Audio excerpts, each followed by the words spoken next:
On being in debt. So अभी तक हमने दो लोगों की कहानी पढ़ी, हमने तुलसी की कहानी पढ़ी और हमने शेखर की कहानी पढ़ी। अब दोनों के ही केसेस में हमने देखा कि उन दोनों को लोन लेना पड़ा। तुलसी को भी रामलिंगम से लोन लेना पड़ा था जब उनकी बेटी बीमार हो गई थी, और शेखर को भी अपनी खेती बाड़ी करने के लिए जो बेसिक चीजें होती हैं उनको खरीदने के लिए लोन लेना पड़ा ट्रेडर से। अब हमने देखा कि जो छोटे फार्मर्स होते हैं या जो लैंडलेस लेबरर्स होते हैं, इनको लोन लेना पड़ता है लोगों से, ठीक है। अब अगर हम स्पेसिफिकली बात करें छोटे फार्मर्स की, जैसे कि शेखर जैसे फार्मर्स, तो इन लोगों को अपनी बेसिक चीजों को खरीदने के लिए, अब इनके पास छोटी जमीन है, कम जमीन है, तो खेती बाड़ी तो फिर भी करनी है, तो ये इतना पैसा नहीं कमा पाते। हमने देखा था शेखर के केस में कि वो जितना भी वो पैडी मिला था उसको अपना लोन चुकाने के बाद, वो सिर्फ 8 महीने तक ही यूज हो पाता, उसके बाद उसके पास वो पैडी खत्म हो जाता। तो वो इतना सफिशिएंट नहीं कमा पाते कि वो अपना पूरे साल का काम अच्छे से चला पाए या थोड़ा और एक्स्ट्रा इनकम कमा पाए।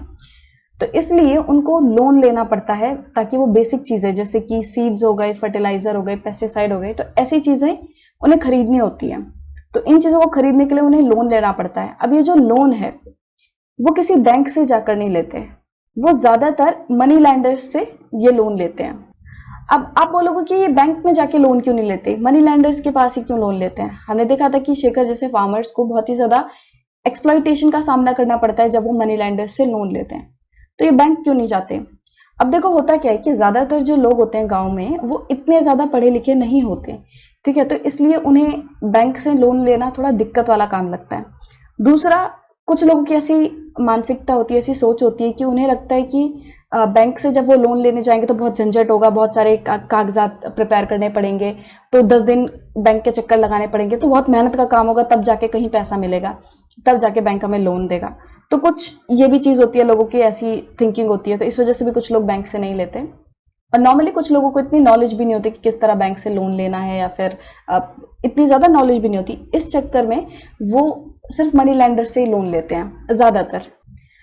अब इन लोगों ने लोन तो ले लिया, अब लोन ले लिया, अब उसको चुकाना तो पड़ेगा ही ना, बिना चुकाए तो काम नहीं चलेगा।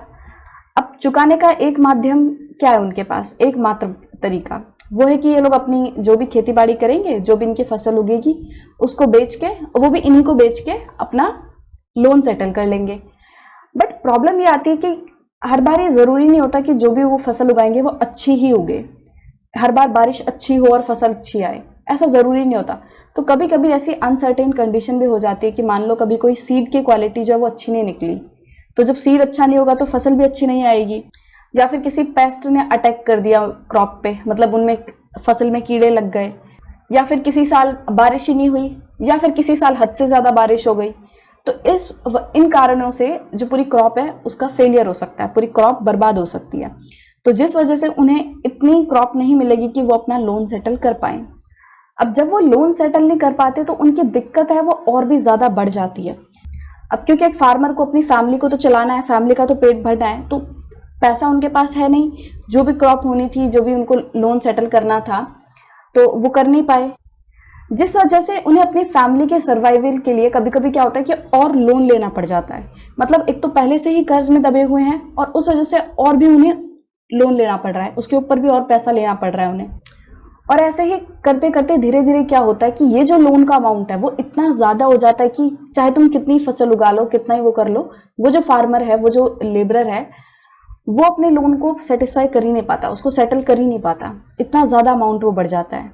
और जब इस तरह की कंडीशन आती है कि एक फार्मर ने लोन लिया और वो लोन नहीं चुका पाया, और कभी कभी होता है कि एक लोन को चुकाने के लिए उसे और लोन लेना पड़ता है ना, तो कभी कभी ये भी कंडीशन होती है कि एक मनी लैंडर है उससे लोन लिया और उसका लोन चुकाने के लिए किसी और मनी लैंडर से लोन ले लिया, बट उसके पास तो उतना ही लोन रहा ना, कर्जा तो उसके पास अभी भी है, कभी कभी ये भी कंडीशन हो जाती है। तो जब इस तरह करते करते एक फार्मर कर्ज के तले दबता जाता है, तब हम उसको कहते हैं कि he has caught in debt.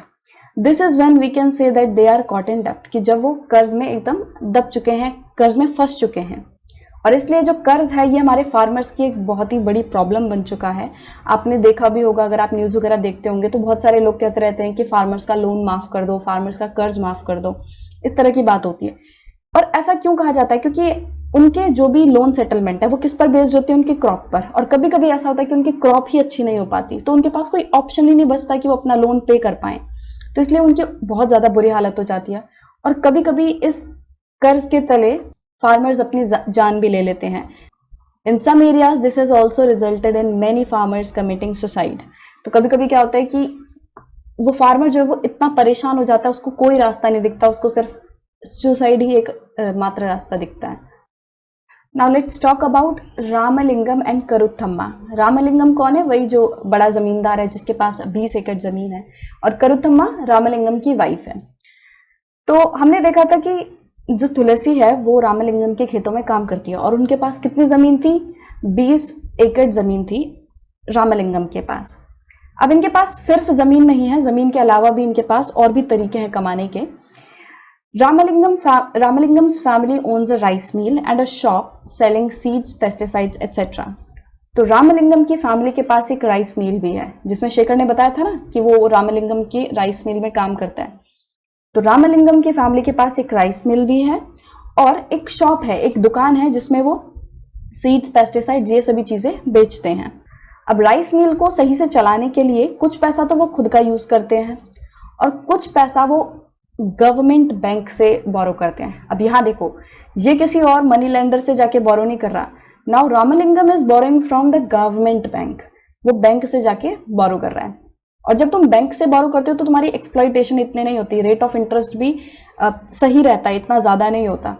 तो अपने राइस मिल के लिए रामलिंगम क्या करता है कि अब आसपास के जितने भी गांव हैं उनसे वो पैडी इकट्ठा करता है, और जो भी राइस प्रोड्यूस होता है उसकी मिल में उसे वो नियर बाय टाउन्स में ट्रेडर्स को बेच देता है। आसपास के जो टाउन्स हैं उनमें वो बेच देता है, और इसकी वजह से इसकी अच्छी खासी इनकम आ जाती है। This gives them a substantial income. इतनी इनकम इनकी हो जाती है कि इन्हें भूखा ना रहना पड़े, ठीक है, या फिर डेली वेजेस की तरह इन्हें काम नहीं करना पड़ता। ये लोग इतना अच्छा खासा कमा लेते हैं।